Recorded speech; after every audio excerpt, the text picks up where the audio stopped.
घर में थकी हारी स्नेहा ने अभी कदम रखा ही था कि बेटा तरुण उस पर चिल्लाने लगा। मम्मी, आपको पता है कि मैं करेले की सब्जी नहीं खाता हूँ, फिर भी आपने मेरे लिए कुछ और नहीं बनाया। बहुत जोर से भूख लगी है। घर में फ्रूट्स भी आप नहीं रखती।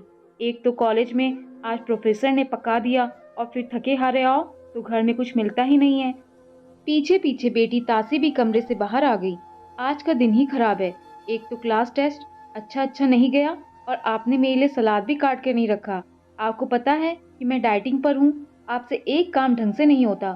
तरुण ने तासी की बात का समर्थन किया। हाँ, पापा भी यही कहते हैं, तुम्हारी मम्मी किसी काम की नहीं, एक भी काम ढंग से नहीं करती। और रही सही कसर, बच्चों की दादी ने पूरी कर दी। मेरा बेटा कभी गलत कह ही नहीं सकता। दो ही बच्चे हैं और उनकी भी जरूरतों का ख्याल नहीं रख पाती है। कितने दिनों से कह रही हूँ कि मेरे घुटनों में बहुत दर्द है, ऑर्थो तेल लगा दो। मेरा चश्मा टूट गया है, उसे बनवा दो। लेकिन तेरी माँ को फुर्सत ही कहाँ है। सुबह बाजार गई थी और अब लौटी है। उड़ाओ पैसे, मेरा बेटा दिन रात मेहनत करे और तुम आराम से शॉपिंग करो। दादी की बात सुन तरुण और तासी भी मुस्कुराने लगे। यह देख स्नेहा को गुस्सा तो बहुत आया, लेकिन कुछ बोली नहीं। वो वैसे ही बहुत थकी थी और उन सबको बोलकर या डांटकर अपने आप को और थकाना नहीं चाहती थी।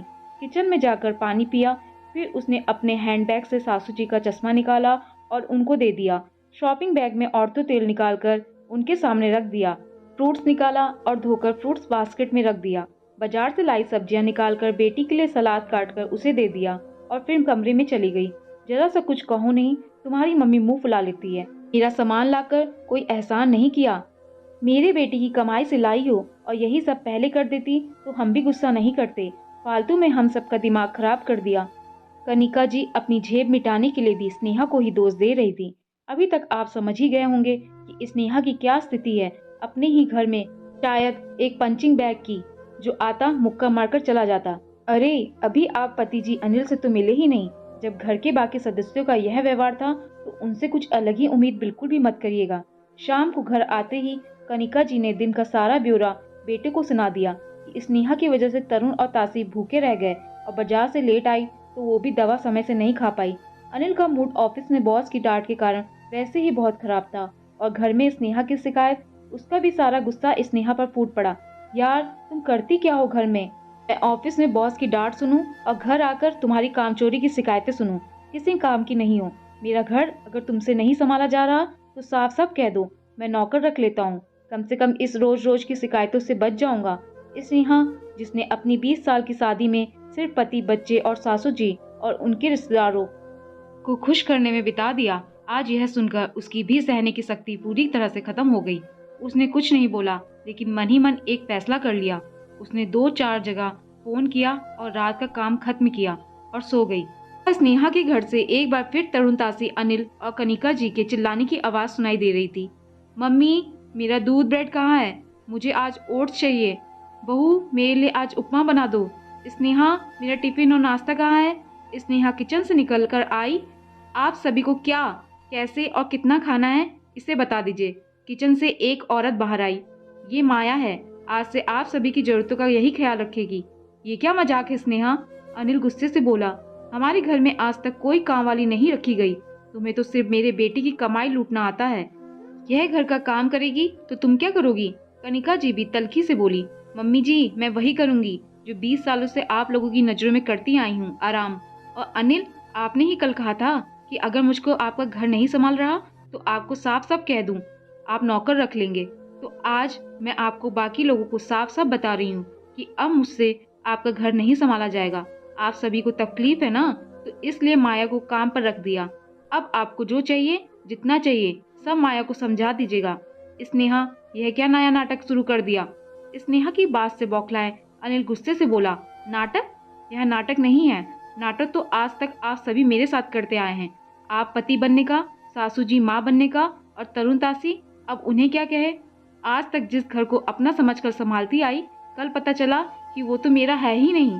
मेरी औकात इस घर में एक नौकर की है, या फिर शायद उससे भी बुरी। सुबह से लेकर रात तक सिर्फ और सिर्फ आप लोगों के बारे में सोचती, चिंता करती, लेकिन कभी बदले में मीठे दो बोल नहीं मिलते। सासू माँ को देखकर, मम्मी जी, मैं बाजार घर की, आपकी, बच्चों की और आपके बेटे की जरूरतों का सामान लेने गई थी।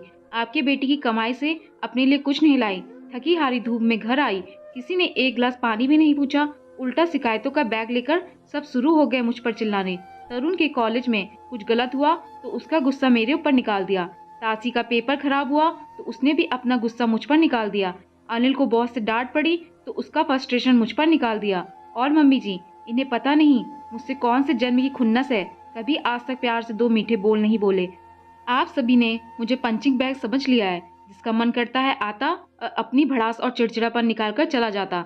हर बात तो मुझे झिड़क दिया जाता। कभी भी आप लोगों ने मुझसे पूछा कि तुम्हें क्या तकलीफ है, तुम्हारी कोई चाहत है?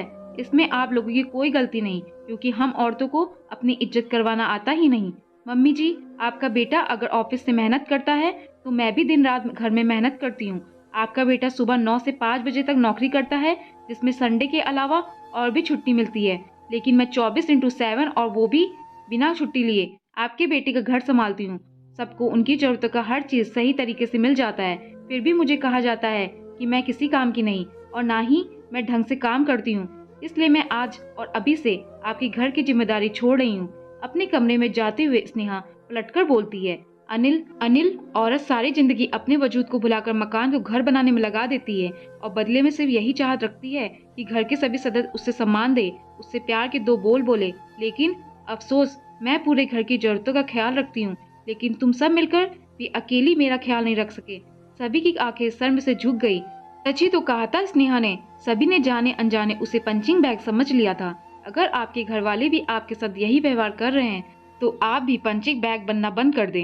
दोस्तों, आपको ये कहानी कैसी लगी नीचे कमेंट्स करके हमें जरूर बताइएगा। अगर आपको ये कहानी पसंद आई हो तो अपने दोस्तों के साथ जरूर शेयर करें और ऐसी ही प्यारी कहानियां सुनने के लिए हमारे चैनल को सब्सक्राइब करके बेल आइकन को ऑल पे सेट करना ना भूलें। धन्यवाद।